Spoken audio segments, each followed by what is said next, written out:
Good evening. My name is Brian W. Smith. I'm the award-winning best-selling author of more than 40 novels. But today, I'm not in writer mode. I'm putting on my interviewer cap, and I'm going to interview some of the industry's biggest names, people whom I've had the privilege, the honor of getting to know during my 20-year writing career. I created the Readers Want to Know podcast so that you, the reader, can get a glimpse into the personality of your favorite author. I want you to see a side of them that readers normally don't get to see.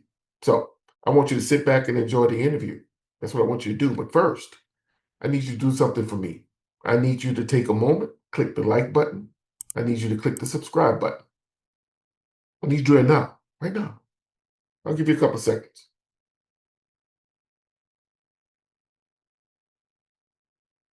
You did it? Good. Let's start the interview. What's up, everyone? My name is Brian W. Smith, and I'd like to welcome you to the Readers Want to Know podcast. This is the podcast where we get all up into your favorite author's business. My guest today is a New York Times best-selling author, USA Today best-selling author. She has sold over 3 million copies of her books, and in 2020, USA Today named her as one of the 100 Black novelists you should read. I could go on and on about her resume, but I'm going to bring her on so we can get this interview started. Ladies and gentlemen, I would like to introduce to you the incomparable Kimberla Lawson Roby.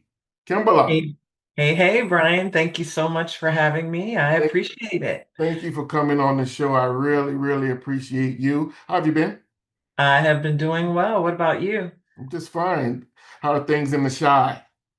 It is well, and as you and I have talked about before, it's like we claim the Shy, but Mhm. technically I'm 90 miles northwest of it and not even considered a suburb, but it is one of Will's and my favorite places. And in fact, we were married will be 35 years ago in Well, congrats. September. September. And so we were married at the courthouse, but that evening, that's where we went and spent our entire weekend for our little honeymoon. And so downtown Chicago, especially, is extremely special to us. And we spend many of our anniversaries there versus going somewhere else. So, Well, it's a destination city, so you often you live where people want to go, all right? yes. I'm from New Orleans, and I experienced that too. Being from New Orleans, it being a tourist town, um, yeah. But sometimes you want to get out. I am curious. Let's juxtapose that that um, Justice of the Peace wedding Hmm. 35 years ago, nearly, and your little whatever you did as a honeymoon, or Hmm. juxtapose that to what's coming up on the 35th. What are your plans? We're going to start getting all up in your business at the very beginning of this interview. What's planned for the 35th? That's right. Well, ironically, literally, Will and I, we've been talking about it over this last couple of weeks or so, but even as much as yesterday. So I was saying, well, do we go somewhere else? It's our 35th, and it's, a pretty nice milestone number, 35 years. And he was still saying, he's like, yeah, but it's like downtown Chicago. And I said, yeah, I was kind of thinking the same thing. And so again, that's just sentimental Mhm. for us. And so that's what the plan is. That's what we're planning to do again. Well, I congratulate you on Yeah. 35 years. That's that easy to do. I want to start the interview with that USA Today. Like I said, people know, for those who don't know, this young lady has sold over 3 million copies of her books. I'm going to tell you, folks, I've been doing this 20 years. That's hard. I can't, that is mind-boggling to me. Congratulations to you on that accomplishment. That in Thank itself you. is Thank you. impressive. Thank you. It's impressive. But I want to start with the USA Today because how did you feel? And can you take us to the moment when you were told that you were named one of the top 100 Black novelists? Well, in all honesty, I was very much surprised. And yes, I know that I had been blessed to have so many readers, especially throughout the country and even outside of the country, support me and my work for so many years. And so, yes, that's always been a blessing.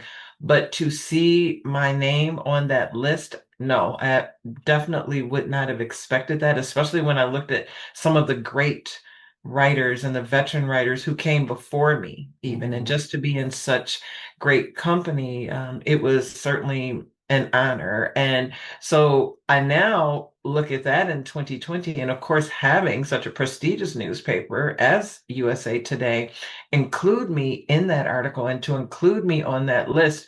And then now, fast forwarding to, I've been joking with friends and family members because now so many of the younger writers are referring to me as the OG of Mhm. women's fiction and Mhm. sometimes even romance, even though romance has not been a major thing. Yes, there's always been relationships, and some might end on a good note. Mhm. But that's been interesting to me.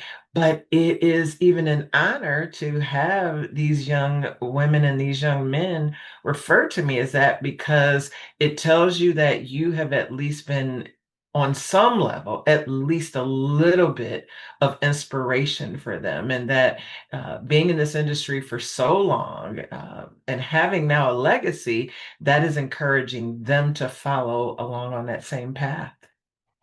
Well, what I found interesting, I tend to read between the lines. What I found interesting and ironic about that article is that it happened in 2020, Hmm.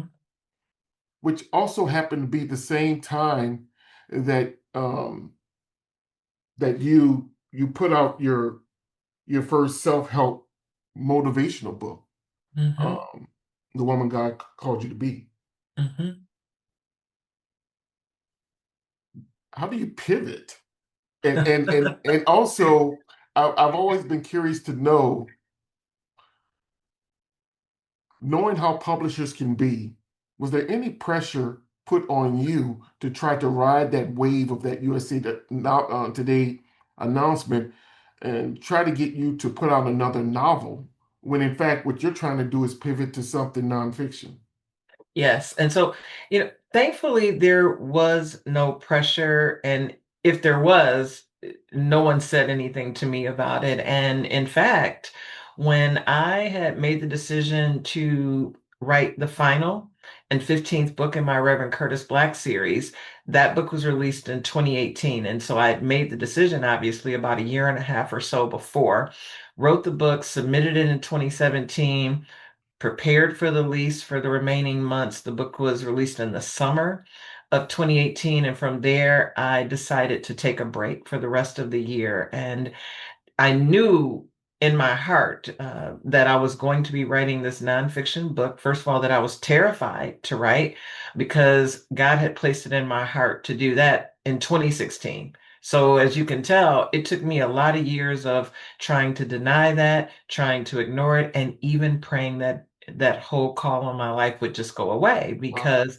I'm not a Bible scholar. I'm not a minister. I've never even taught Bible study or Sunday school. And so I was afraid to write anything that would be based on his word and from his perspective. And so I ignored it, but it wouldn't go away. And so fast forwarding to early 2019, I decided that I was going to go ahead and write the book. But I had also had a conversation with my editor at the time, telling her my next book wouldn't be fiction, that I would be writing not just a nonfiction book, but it would be a faith-based nonfiction book. And so she was aware of that. And we had talked about the fact that I would still submit it to her and that even if that wouldn't be something that would be a good fit for my normal imprint, even though they publish both fiction and nonfiction, that they would likely pass it along to their inspirational and faith-based imprint. So there was no pressure at all. But as I continued moving along in the process and as I continued praying about it, God was leading me to handle every aspect of this. And so I went back to what I never thought that I would do by choice. And I published the book myself. Good old Yeah. days of independence. Mm-hmm. Mm-hmm. As your grandparents, I know my grandparents, my grandmother would say, you had to become the chief cook and bottle washer. And that's it. It's like this was special. Hmm. It felt like my baby again. And there have been many times where Will has reminded me it's the same as when I wrote and self-published my first book, Behind Closed Doors. That was fiction. Hmm. And that was not by choice, but I didn't want to have to do that, So Hmm. I self-published because I couldn't get a publisher to pick my book up. This time around, I had options. I already had a publisher who knew what I Hmm. was writing and was welcome to receiving it. And I never even submitted it to them. And so, yeah, there has been a certain level of freedom that I've Hmm. experienced so that I could truly write this book in the way that I wanted to write it, straight from my heart and based on prayer. And then now, having gone on to eventually create a podcast that was based on it. And that became more helpful to women than I ever thought it would be. And I realize now, just from getting the feedback and seeing the testimonials, the pandemic, as you know, was nothing nice to Right. any of us. Many Right. of us didn't know what was going to happen. Many of us lost family members and friends. People lost jobs and their income. And so it became more encouragement to women. Um, than I thought, and at a time when it was so much more needed. And so, yeah, it's all just been a blessing to me. But I will admit this, when I released the book in January 2020 and the pandemic shutdown happened 2 months later, and all my speaking engagements, all my book signing events, many of my in-person interviews, everything was canceled. That was a huge disappointment. And that made me question God to say, wow, I did everything that I know you told me to do, and now everything is at a standstill. So that was a tough one. Yeah, that So was tough. interestingly enough, those setbacks, you started this out by saying that you were no biblical scholar. Mm-mm. Um, but if a part of your journey, you had to go through those setbacks, I would imagine that in an ironic way, although you would not classify or characterize yourself as some biblical scholar, those setbacks probably improve your faith or forced you to dig deeper into your faith and impacted this journey. How has it changed you as a believer? Oh my. You know, I thought and I think about my mom when she became terminally ill, and she had said to me one time, she said, I thought I had things right with God, but now I had a chance to get them all the way right with him, flat on my back. And I will never forget her sharing that with me. And so going forward over these last few years, that's what happened. I felt like I was in a wilderness period. I know that I was in a wilderness period, but it brought me closer to God than I've ever been in my life. And so I realized I still had so much more growing to do in my faith, and I had so much more learning to do. And so this idea of reading scripture and studying the word and trying to encourage women from a faith-based perspective, I was doing that. But now when I say it's every single day, it's every single day. And I mean that. I used to say, Lord, I fully surrender. Well, now I am living the life of fully surrendering. And so, yes, it was that to me, a strip down. It was a things are not going to go as you want them to, because you're still not where you need to be with me. And I honestly can Mm. say that I know for a fact, because now I'm at a place where I've not had more joy and more happiness as it relates to, yes, my writing career, but now it is every bit about the purpose. And how do I use my writing? How do I use any gift or ability that God has given me to help others, to encourage other women to become all whom He has created each of them to be? Well, here's the $1 million question. In light of what you just said, do you see yourself staying on this nonfiction path, or will you pivot back to fiction? I do see it being, where I will stay on the nonfiction path because that's where my heart is. And so, as you know, even after The Woman God Created You to Be was released, and again, we're in the pandemic, I ended up writing another novel, Sister Mhm. Friends Forever, in 2021. And then by 2022, we were able to kind of get back out. So my publisher did send me on an in-person tour. And that was a book that I had always wanted to write as well because it was about sisterhood. And that had become so important to me. But then The Woman God Created Me was still always there. It was always in the back of my mind and it would never go away. And it wasn't until I started back focusing on that that I just started to see peace and feel peace and doors and windows of opportunity opening. And then I was hearing from book clubs that were selecting the book and women's ministries that would select the book. And even if they're in other cities, they will just invite me to join them on their final night of discussion. Sometimes I'll study two or three chapters over in a week, and then the next week, and then I'll join them for that final evening. And so that's been a blessing, but they were always asking me if I would ever create a companion workbook, a discussion guide, something with the actual questions where they could write down their own answers and really just kind of dig deeper as a group and even as individual readers. And so I finally started working on that last year and we'll be releasing it very soon here. So, yeah, this is where my heart is. So, if you said to me, uh, what is it that you want to focus on with your writing? It is absolutely faith-based nonfiction. I understand. I understand. Well, congratulations on you. That's a big transition. You know what I'm Yeah. saying? That's a big transition.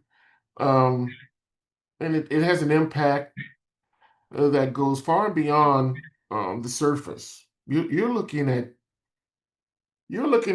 not only venturing off into the space of trying to create a new fan base, Hmm.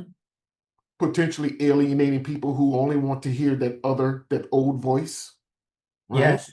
Yeah. Um, I can imagine how scary that is, right? Because those 3 million copies sold were based off of a former writer, Yes, yes, all mostly all fiction, right? because Right. I'd sold those copies, very close to the 3 million before I ever wrote the book, and so Right. now being over that, Mm-hmm. yes, we can say that fiction is the reason Mm-hmm. that that happened, and so yeah, it is very, very different, and there have been, where those moments where I've felt a certain sense of nervousness.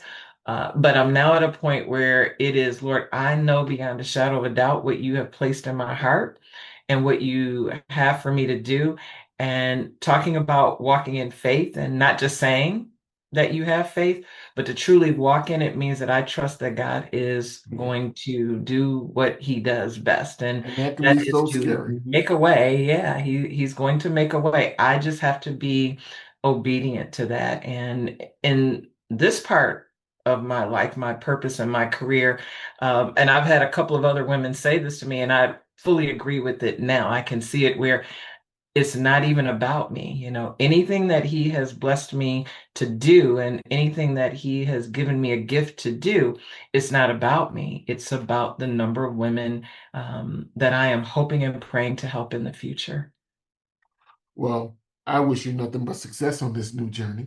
Thank you. Thank you Do you so, have so much. I mean, if you said it, I missed it.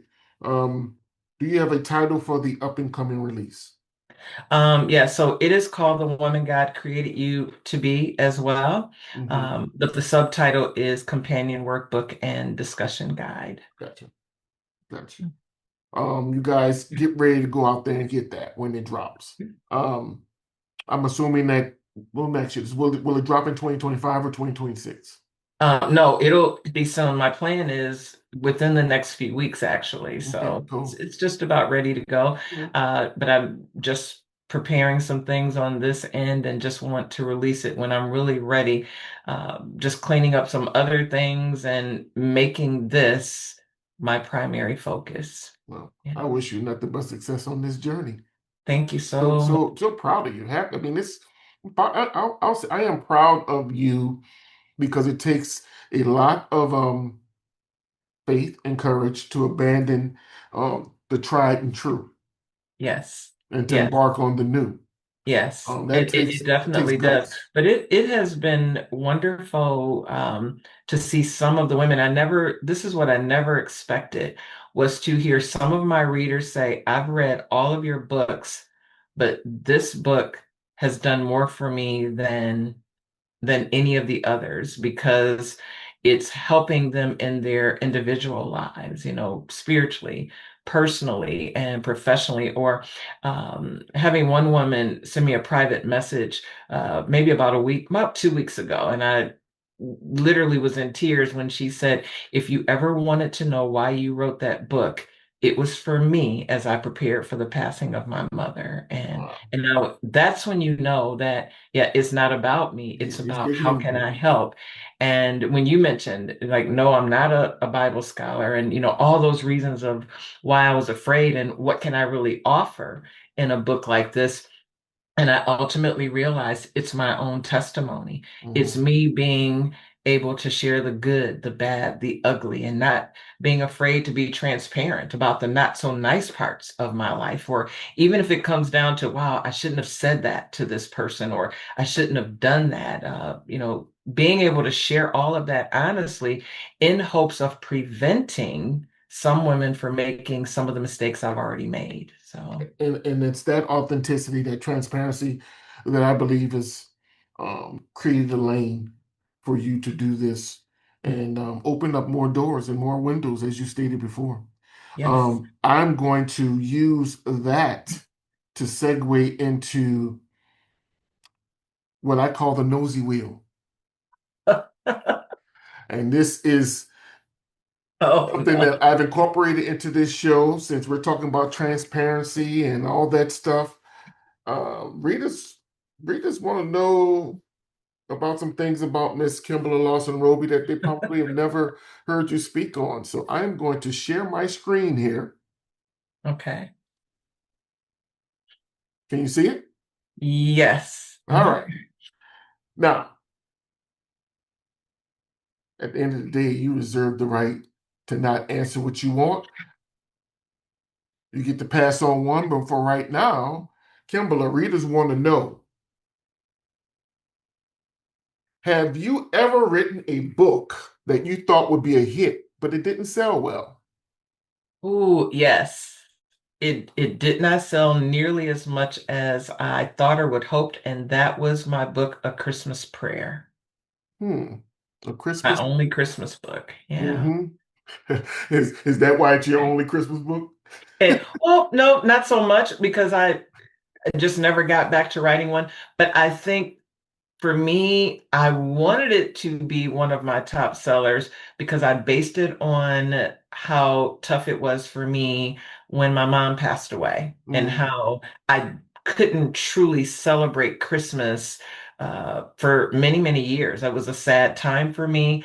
I prayed for January 1st every single December. And so it mm, was it was really special to me in that way. And it was therapeutic for me. That's how I did begin celebrating Christmas again, and it made me happy, and I loved it again the way my mom used to love it. So I think it was more personal reasons why I wanted that one to do so much more. right. Um, and so yeah, but no, that one did not do as well as I wanted it to. So you see, all you young authors out there, even Kimberla Lawson Roby has had a disappointing sales book.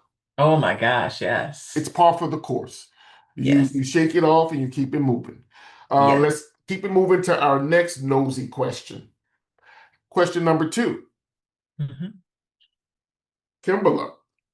Readers want to know a food you'd rather run through a department store naked than eat. Oh, let me think. Oh, avocado.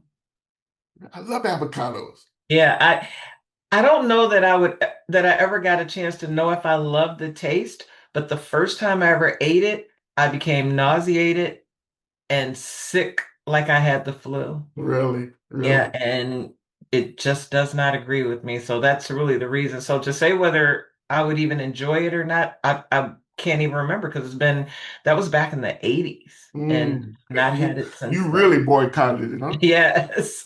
So even guacamole, I don't eat guacamole as much Okay. as I love Mexican food. I do not eat guacamole. Let's try question number three. Kimberla, readers want to know. Readers want to know what four authors are on your writer Mount Rushmore. Mm, gosh. BB Moore Campbell, Terry McMillan, Trice Hickman. There's so many. I almost hate to answer this because how do I just say four? Mary Monroe. Mary Monroe. Okay. Yes. Last question. Last question. You've done well. You've done well. Let's see what this last one is. Last but not least, readers want to know, Miss Kimberla Lawson Roby, what comedy readers would be surprised to know you love? What comedy readers would be surprised to know you love? As in maybe a TV Yeah, comedy TV show. or TV show or movie. Mm. I don't know if they would be surprised, but I literally watch at least one episode of the Golden Girls 365 days a year. Really. Every single night. Yeah. Golden Girls is That's classic. not that. It just gives me a level of peace before I'm Hmm. heading off to sleep. Yeah. So yeah. So even Will laughs because he's like, wow. He said, you know it's bad when I know what some of them are getting ready to say in Hmm. certain episodes because That's how much, huh? yeah. Well, Kimberla, you have been a great sport. I have really have enjoyed talking to you. Um, I wish you nothing but continued success in all your endeavors. And look, you have a big fan here. That is not going to change. And I'm so happy that you are following your heart and putting your faith in God and doing what it is you know you need to do as opposed to what other people want you to do. Yes, that is the thing. So thank you so much. I appreciate the encouragement and the well wishes, and for you allowing me to have this wonderful opportunity to be here with you on your show. So, wishing you continued success and all the best. And I will look forward to watching, of course, this episode as well as all the episodes that you'll be doing in the future. Thank you. Thank you very much for being the first guest on Readers Want to Know. You have a great day. All right, you too. All right. Well, there you have it, folks. I hope you enjoyed the interview. Tune in next time when I give you a behind the scenes sort of glimpse into the personality of another one of your favorite authors. Until we meet again, I want you to be safe and keep reading.